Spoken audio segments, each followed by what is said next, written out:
Welcome to Standout, an in-depth session on resume building.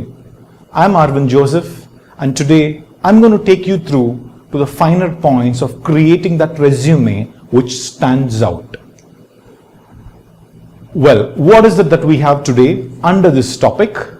First of all, we're going to see the job market scenario, and you're going to introspect and find out who is the real you.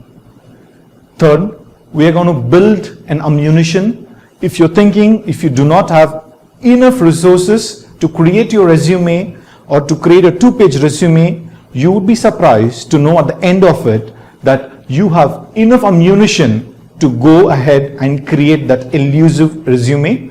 Fourth, we're going to look at certain final points of resume writing, how to tweak where the font and the format and the layout creates a great difference in building a resume which really stands out from the rest. Finally, we are going to see about going that extra mile.